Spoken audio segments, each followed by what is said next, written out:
इस लेक्चर में हम बात करने वाले हैं त्रिकोणमितीय सर्वसमीका और समीकरण। तो त्रिकोणमितीय सर्वसमीका मतलब ट्रिग्नोमेट्रिक आइडेंटिटीज और त्रिकोणमितीय समीकरण मतलब ट्रिग्नोमेट्रिक इक्वेशन, ये क्या होते हैं उसके बारे में बेसिक कॉन्सेप्ट को समझेंगे और आगे चल के फिर हम उसी का क्वेश्चन सॉल्व करेंगे। ओके, तो आइए देखते हैं आज का लेक्चर। तो देखो, सबसे पहले बात मैं इन दो शब्दों का मतलब आपको समझाना चाहूंगा कि ये जो सर्वसमीका है, त्रिकोणमितीय सर्वसमीका मतलब ट्रिग्नोमेट्रिक आइडेंटिटीज, ये क्या होता है, और त्रिकोणमितीय समीकरण ट्रिग्नोमेट्रिक इक्वेशन, ये दोनों क्या होते हैं, इसको जानना आपको जो है बहुत जरूरी है। तो सबसे पहले हम क्या कर रहे हैं, हम जो है जानते हैं कि ये सर्वसमीका क्या होता है, आइडेंटिटीज क्या होता है। तो देखिए, आप त्रिकोणमितीय सर्वसमीका या फिर सिर्फ सर्वसमीका, चलिए हम त्रिकोणमिति को साइड में रख देते हैं, सिर्फ सर्वसमीका के बारे में अगर हम बात करें तो सर्वसमीका उसको बोलते हैं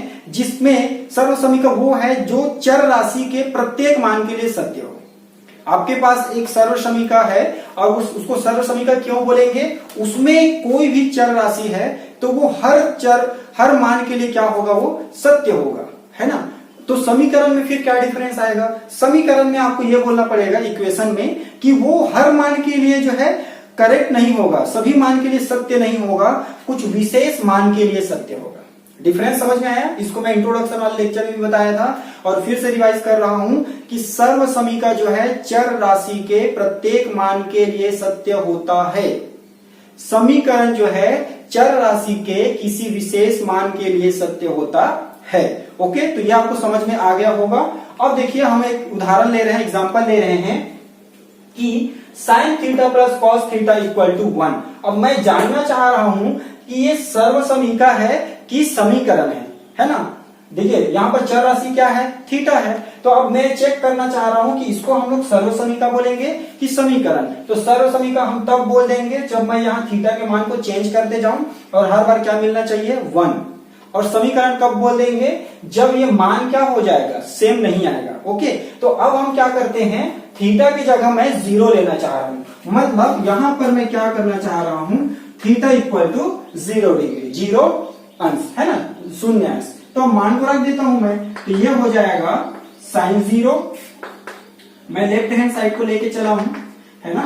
तो साइन 0 प्लस क्या हो जाएगा, कॉस 0। ओके, अब यहां पर देखिए साइन 0 का मान कितना होता है, 1 होता है, साइन 0 0 होता है और कॉस 0 क्या हो जाता है, आपका 1 हो जाता है, ये है ना। तो अब यहां पर देखिए 0 प्लस 1 क्या हो गया, 1।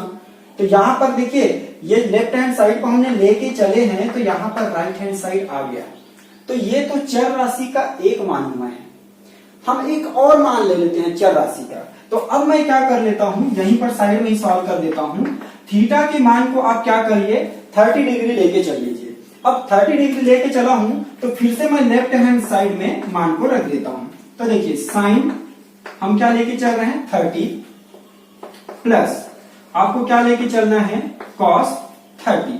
तो ये साइन 30 हो गया और ये क्या हो गया, कॉस 30। और फिर से अच्छा, ये जो मान हम कहां से लिख रहे हैं, इसमें एक अलग से सेपरेट वीडियो बनाएंगे जिसमें पूरा टेबल को आपको कैसे याद करना है वो मैं आपको बताऊंगा, है ना। फिलहाल हम डायरेक्ट वैल्यूज को लिख लिए हैं, मान को, और यहाँ पर मैं रख रहा हूं, है ना। तो साइन 30 आपको क्या हो जाता है, 1/2 और कॉस 30 जो है वो होता है आपका वर्गमूल में 3/2। अब देखिए दोनों का हर क्या है, समान है, इसलिए मैं एक बार 2 लिख सकता हूं। और यहाँ पर देखिए ये क्या हो जाएगा, 1 + √3, ये हो गया। और इसको आप सिंप्लीफाई कर सकते हैं क्या, नहीं कर सकते हैं। तो ये देखिए इसका राइट हैंड साइड तो क्या है, 1 है, लेकिन यहाँ पर क्या आ गया, 1 + √3 डिवाइडेड बाई 2। तो यहाँ पर क्या देख रहे हैं, ये जो आपको दिया गया है क्वेश्चन में वो 0 के लिए तो सत्य हो रहा है लेकिन 30 के लिए सत्य नहीं हो रहा है। इसीलिए आप इसी प्रकार से आप 45, 60, 90 इसके लिए आप चेक करते जाइए। हो सकता है किसी टाइम में 1 आ जाए और किसी टाइम में ना आए। इसका मतलब यह है कि ये प्रत्येक मान के लिए सत्य नहीं हो रहा है और प्रत्येक मान के लिए चूंकि सत्य नहीं हो रहा है इसलिए बोलेंगे इसको त्रिकोणमितीय समीकरण, ट्रिग्नोमेट्रिक इक्वेशन बोलेंगे इसको। और अगर यही हर बार 1 1 1 करके आते जाता थीटा के मान को रखने से तो मैं उसको बोलता त्रिकोणमितीय सर्वसमीका, ट्रिग्नोमेट्रिक